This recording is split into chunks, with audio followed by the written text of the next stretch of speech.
अस्सलाम वालेकुम दोस्तों, रीसेंट टाइम्स में आप लोग कुछ वायरल वीडियोस और पिक्चर्स देख रहे होंगे जिधर कुछ लोग प्रेसिडेंट के घरों में स्मोकिंग कर रहे हैं, पूल खेल रहे हैं, पत्ते खेल रहे हैं और पता नहीं क्या अनाप शनाप चीज़ें कर रहे हैं। जी हाँ दोस्तों, ये वीडियोस और इमेजेस आ रहे हैं हमें श्रीलंका से और ये कोई अनाप शनाप का घर नहीं है, ये प्रेसिडेंट और प्राइम मिनिस्टर के पार्लियामेंट्री हाउसेस है और इनके क्वार्टर्स है जिधर आम लोग जाके उनके घरों की बर्बादी कर रहे हैं। दोस्तों, ऐसा बुरा हाल श्रीलंका का क्यों आया? क्या वजह हो सकती है कि लोग इन लोग के घरों में घुस के तोड़ फोड़ कर रहे हैं और उनके प्रेसिडेंट और प्राइम मिनिस्टर की कुछ औकात ही ना रखे? दोस्तों, आज हम बात करेंगे श्रीलंका की क्राइसिस की कि ये क्यों हुआ, कब हुआ और इतने बुरे दिन कैसा देख रहा है श्रीलंका। ये वही सेम श्रीलंका है जिसने बुरखे को बैन किया था, सैकड़ों मदरसों पे बैन लगाया था, तो इनके ऊपर ये सवाल आना बहुत ज़रूरी था।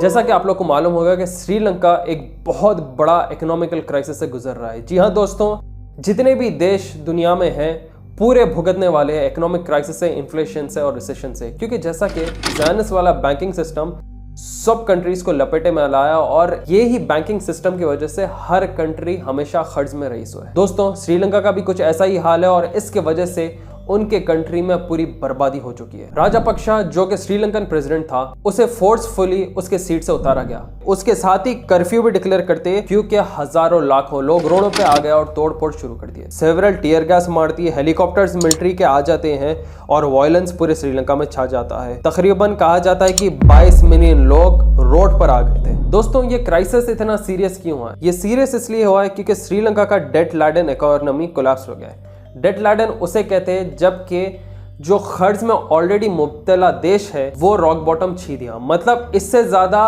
वो कुछ कर ही नहीं सकते। आम जो नेसेसरी चीज़ें हैं जैसा दूध, खाना, पानी वगैरह, उसके भी वो पैसे नहीं दे पाएगा। श्रीलंका के पास खाने के लिए, फ्यूल के लिए, मेडिसिन के लिए बिल्कुल भी पैसे नहीं है।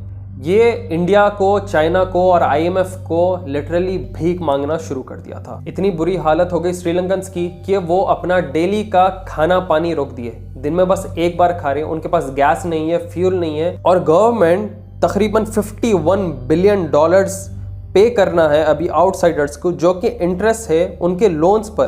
कंट्री का जो इकोनॉमी है वो तकरीबन 80% गिर चुका। दोस्तों, बहुत बुरी हालत हो चुकी है।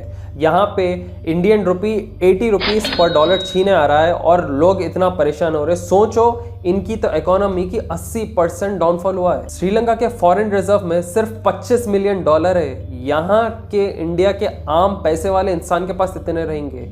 कहा जा रहा है कि इनके रिजर्व्स में एटलीस्ट $6 बिलियन होना जरूरी है ताकि इनका पूरा कंट्री चल पाए। एक्सपर्ट्स का ये कहना है कि ये जो गवर्नमेंट थी राजापक्सा की, इनके मिसमैनेजमेंट से हुआ पड़ा। अभी राजापक्सा कहा जाता है कि मालदीव्स में छुपा हुआ है और लोग कहते हैं कि श्रीलंका की बुरी हालत इसलिए है क्योंकि जैसा ही कोविड ने टच किया था, इसकी वजह से कंप्लीटली पूरा टूरिज्म श्रीलंका का रुक गया था और श्रीलंका का मेन बैकबोन टूरिज्म था। टू बी ऑनेस्ट दोस्तों, श्रीलंका वाकई एक बहुत ही खूबसूरत कंट्री था। हमने खुद विजिट किया था उसे कितने की साल पहले और to be honest worth seeing है श्रीलंका। इतनी खूबसूरती आपको कहीं नहीं देखने को मिलेगी शायद। लोग सिलेंडर्स लेके रोड पे आ गए, ट्रैफिक जैम्स हो गए सिर्फ फ्यूल भराने के लिए उनकी गाड़ी में। वहाँ के अपोजिशन का ये कहना है कि इनकी जो राजापक्सा की गवर्नमेंट थी ये बस टेबल टॉक्स किया करती थी। IMF से ये कितने के महीनों से टेबल टॉक्स कर रही थी, बल्कि अपोजिशन चिल्ला चिल्ला के बोल रहा था कि ये कंट्री को ये बहुत बुरे रुख में लेके जा रहा है। प्रेसिडेंट केमिकल फर्टिलाइजर्स के इंपोर्ट्स को भी बैन कर दिया, जिसकी वजह से आम चावल के दाम भी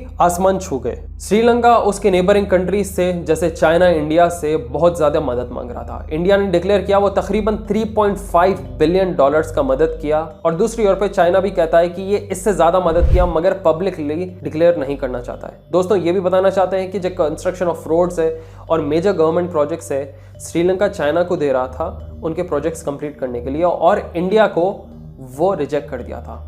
तो यहाँ भी थोड़ी बहुत अनबन हो गई थी इंडिया और श्रीलंका में। श्रीलंका यहाँ पे लिटरली भीख मांग रहा है IMF से और ये ही IMF जो पैसे देता है लोन पे हर कंट्री को, ये यहाँ पे हाथ उठा दिया। सिर्फ $6 बिलियन की जरूरत है ताकि एटलीस्ट श्रीलंका कुछ थोड़ा बहुत चल पाए। करंट गवर्नमेंट पूरी गिरा दी गई, एक तरीके का रेवोल्यूशन आ गया श्रीलंका में और अब एक नई गवर्नमेंट यूनिटी गवर्नमेंट के नाम से ठहरने वाली है। पता नहीं उसके बाद कैसे ये स्टेबलाइज होगा, क्या है। ये जब भी होता है जब गवर्नमेंट फेक दिखावे करती है, फेक ड्रीम्स दिखाती है और मीडिया का खरीदा हुआ ही न्यूज़ ये लोग पब्लिश करते रहते हैं। ये वही सेम श्रीलंका है जिसने बुरखे को बैन किया था, सैकड़ों मदरसों पे बैन लगाया था। तो इनके ऊपर ये सवाल आना बहुत ज़रूरी था। ये बड़े लीडर्स इसलिए करते ताकि ये ज़ायनिस्ट जैसे गवर्नमेंट इसराइल वगैरह को खुश कर सके और बता सके कि देखो हम लोग मुस्लिम्स को ऑप्रेस कर रहे हैं और हमारी आप मदद करें।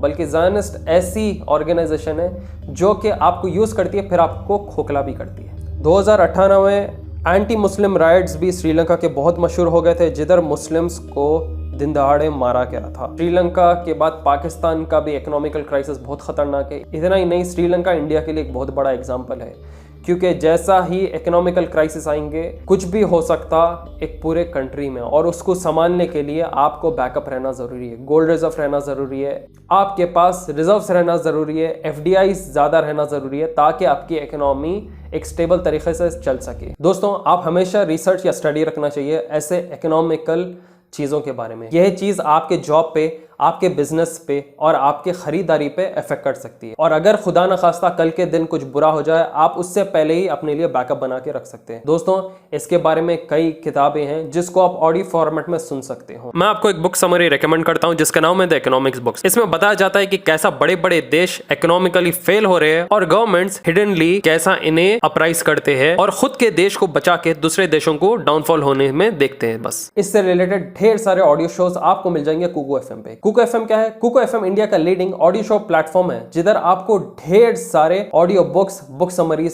सुनने को मिलेंगे। आप इसे कहीं पे भी और कभी भी सुन सकते हैं। इसके ऊपर 4000 घंटों से ज्यादा कंटेंट लाइब्रेरी है, और दोस्तों हर किस्म के बायोग्राफीज है इसके अंदर, नॉन फिक्शन कंटेंट है और ढेर सारे सक्सेस स्टोरीज है। दोस्तों, हमारे व्यूअर्स के लिए एक बहुत स्पेशल ऑफर रहता है। अगर आप लोग कोड यूज करें TBV50 तो आपको इनके एक्सक्लूसिव पैकेज पे 50% का डिस्काउंट मिल जाएगा। तो दोस्तों जल्दी जाओ, कुको FM चेकआउट करो और जो ऑडियो बुक मैंने रिकमेंड किया है वो भी जाके आप लोग चेकआउट करो ताकि आपको इस इकोनॉमिक्स के बेसिक इन्फॉर्मेशन पता हो। इसका लिंक आपको मिल जाएगा नीचे डिस्क्रिप्शन में, जल्दी जाइए चेकआउट करिए इसे। इंडिया पहले ही मशहूर हो रहा है कि उनका रुपी डॉलर के मुताबिक गिरते ही जा रहा है। अभी लिटरली 80 रुपीज टच कर रहा है। बाज एक्सपर्ट्स तो बोल रहे हैं 120 रुपए से भी ज्यादा हो जाएगा। आप सोचो, इन्फ्लेशन रिसेशन तो हम लोग कैसा भी टच करने वाले ही है, क्योंकि ये लोग डिक्लेयर नहीं कर रहे, मगर हर चीज जैसा सिलेंडर हो, गैस रहो, पेट्रोल रहो और आम खाने पीने के चीज़ें रहो, वो आहिस्ता आहिस्ता बढ़ रहे हैं। मगर यहाँ पे जब गवर्नमेंट से पूछा जाता है तो बोलते हैं नहीं, हम रिसेशन शायद अभी टच ना कर पाए। तो अगर चीज़ें दामों के बढ़ ही रहे तो रिसेशन कैसा हम टच नहीं कर रहे हैं? क्योंकि दोस्तों 1991 में इंडिया ऑलरेडी एक इकोनॉमिक क्राइसिस फेस कर चुका है, और यहाँ पे अगर आप अंदरूनी हालात देखें तो अग्निवीर वाला स्कीम रहो, CNRC टाइप के ऐसे स्कीम्स रहो, इनके बहुत सारी ऑलरेडी बुरे रिएक्शंस हो चुके हैं इंडिया में। अब श्रीलंका में आप देखो, इतनी बुरी हालत हो गई कि वहां पे कुछ भी नहीं दिख रहे, हिंदू मुस्लिम कोई भी कास्ट रिलीजन के रहो या कलर के रहो, सब रोड पे आ गए, क्योंकि हालत ही ऐसी है, कोई भी अपना घर नहीं चला पा रहा है, बेसिक चीजें उनके घर में नहीं रह रहे हैं। तो श्रीलंका एक बहुत बड़ा एग्जाम्पल बन के रह रहा है हमारे लिए कि अगर सिर्फ अनाप शनाप चीजों में रहेंगे आप लोग तो आपका भी देश नेक्स्ट हो सकता है एक बड़े इकोनॉमिकल क्राइसिस में। इंडियन रुपी तो गिरते ही जा रहा है डॉलर के अगेंस्ट। यहाँ पे फ्यूल प्राइसेस देख रहे होंगे आप लोग, गैस के दाम में हर 2 दिन बढ़ाया जा रहा है। बढ़ाते हैं 60 रुपये, कम करते हैं 6 रुपये, फिर जय जय चलते रहती है इनके IT सेल से।